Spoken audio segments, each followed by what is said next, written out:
In 2017, Handbook for Mortals by Lanny Sarum snuck out into the world out of butt-fuck nowhere and made its impact by topping the New York Times bestseller, Dethroning the Hate You Give. Eyebrows were raised, awakening the bullshit-detecting skeptics from their very brief slumber. Those super sleuths revealed an itty-bitty conspiracy over purchasing these books in bulk only from sellers that specifically reported to the New York Times. People were called out, and the author kept doubling down. Drama llamas were out in full force, losing their shit in absolutely all directions. Meanwhile, I'm over here like, damn, I gotta read this shit. And I gave this woman my fucking money. So now I'm here to not make it a total waste. Full disclosure, before actually buying this, I flipped through the free sample to gauge how much regret I'll experience. And my initial impression was pretty much, okay.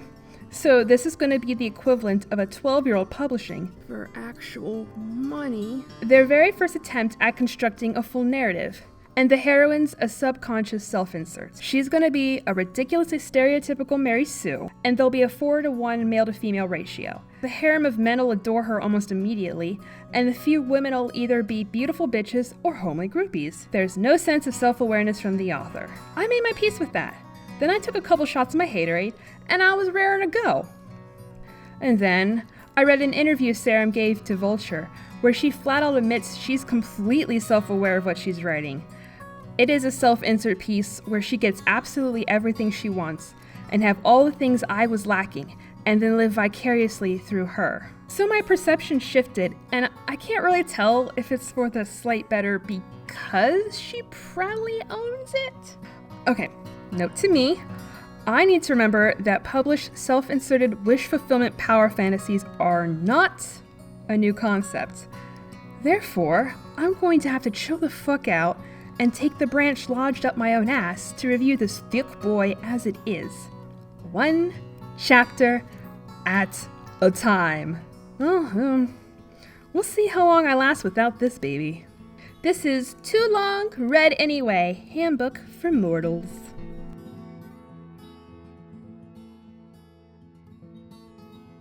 This book actually kicks off with a damn foreword, where Sarum's friend touts how fucking amazeballs this story is.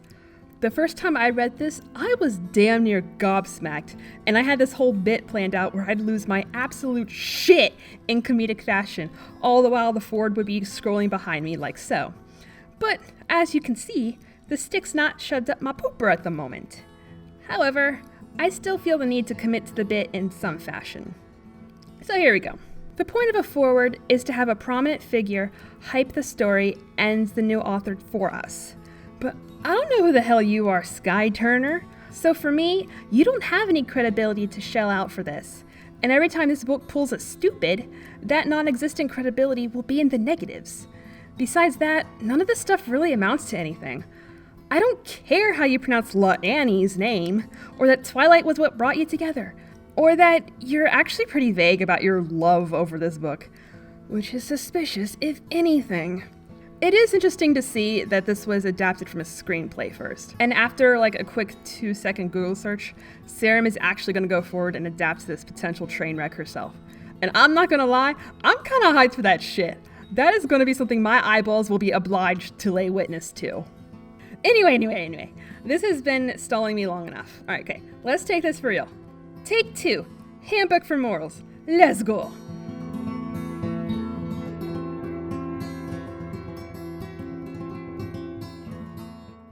I've always envied those with normal lives.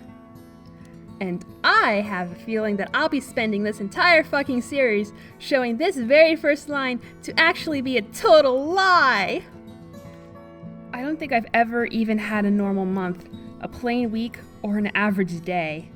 At best, I've had brief normal moments here and there.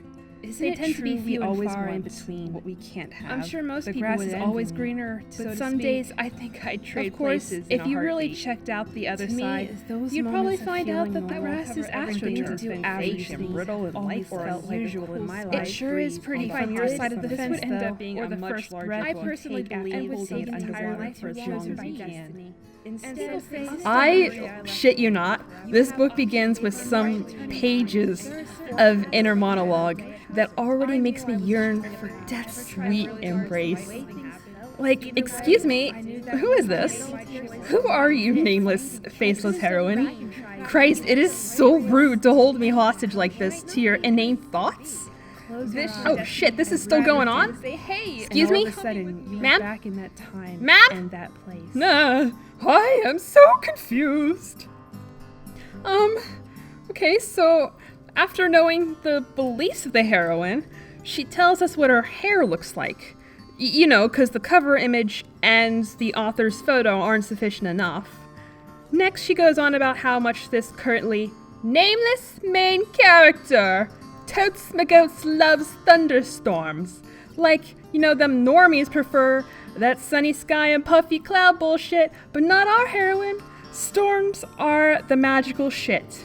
But day storms, they're like totally not the same as the magical nighttime storms. You know, you gotta know the difference, you fucking plebs. From there, she leaps over to talking about living in that one-horse southern town for practically a quarter of a century. Dude, just say about 25 years, bro. So, like, okay, cue backstory of the hometown and the immediate origin story of the nameless heroine's mother. She does tarot readings and provides guidance to those who come to her. More textbook exposition of magic being biblical or whatever. Who are you? I just want to know what your name is. What is your name? But good to know you had no friends as a kid, I guess? Oh, but you know, them boys, they could still like you. They just couldn't date you. Damn it, I'm not doing so well without that ass dick. Fuck, okay, let's see. More physical descriptions of the heroine in her house. How pretty people say she is all the time. Beautiful, even. And also sweet and kind, but rough around the edges. But no, she's only cute in the average way. She's slender, but not like hot girl skinny, with just the right amount of thick. But like, she still manages to stand out from the boring 1950s Mayberry-esque hicks. Like, you know, she's not like them other girls. She's different. Her mom makes an appearance, and her name's Della. Oh, finally a name! It's not the heroine's, but, you know, it's a name. Fuck, man. I hate that I'm nitpicking the crap out of this beginning, but I don't know how else to illustrate exactly how much time is wasted exposition dumping on everything, except the main character's name and what she wants. But at least the latter is answered. I haven't felt like I've been able to live much. That's all I'm trying to do, I guess. Just live. There must be more than this provincial life. Cool. So she's a Disney princess. But there's some motivation, so whatever, it's a start. So buried under all this globbity gloop is a bit of actual content.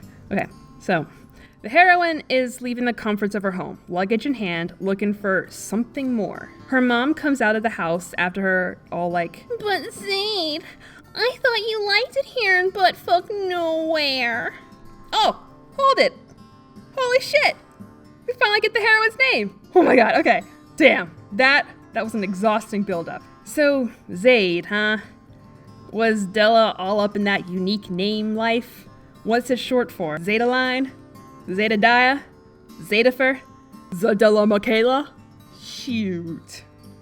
It's been about 10 pages on my Kindle and I finally get a name. There's more dumping about her happy childhood despite being ostracized, and she reminisces back to a time she wrote her name mirror backwards on wet cement due to her dyslexia? She even refers to it as a cool trick to write shit backwards perfectly at school? Girl, I don't think dyslexia necessarily works that way, but, I have another feeling that her dyslexia is never gonna come up again, so fuck it? Oh, okay, fuck. Alright, so I gotta emphasize this shit clearly. Zaid tells her mom, I need to go somewhere where people don't know, where they don't whisper and stare like I have horns growing out my head, where I can meet new people and just be normal for once. Setting aside the fact she monologued to us that boys crushed on her, people told her she was beautiful and kind, and how she and her mother helped people often. That blatant contradiction, that ain't important. No, fuck that aside. This right here, this is her stance on wanting more with her life. Her mom would usually respond with, why try to fit in when you were born to stand out? To which Zaid would respond with, why would I want to stand out? Okay, she wants something new and to blend into the crowd. So far, her envy of those with normal lives still holds true. So, there's a pause, and her mom instead asks, what do you see yourself doing instead? Then the book jingles its shiny, shiny keys in another direction, and I'm given emotional whiplash when Zaid's like, how dare you? How dare you keep me here? You are so selfish. I need to go. I am too upset. Haven't you already ruined my life enough already? The second the mom's on the verge of tears, the piss baby rage is gone like that. That conflict is resolved before it even has the chance to settle in. Zaid says her goodbyes, hops in her car, and blares Dixie Chicks' Wide Open Spaces. And half the lyrics are actually fucking printed on here, like Sam's either trying to up her word count, or it's suddenly 2004 and I stumbled into a damn song fic. As the chapter closes out, Zaid reveals the full extent of her plan to us. Okay, ready for this? She's gonna go to Vegas for some audition.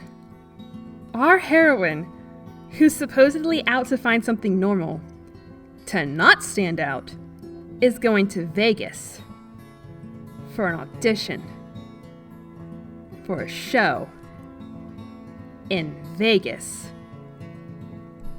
She doesn't want to stand out. She wants to blend into the crowd. So her solution is to try and be in a show in Vegas, to be a showgirl in Vegas, because that's not gonna let her stand out.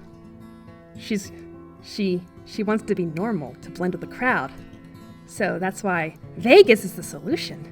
She doesn't want to stand out, but she wants to be in Vegas. To not stand out. But she's gonna be in a show in Vegas. You dumb motherfucker. God.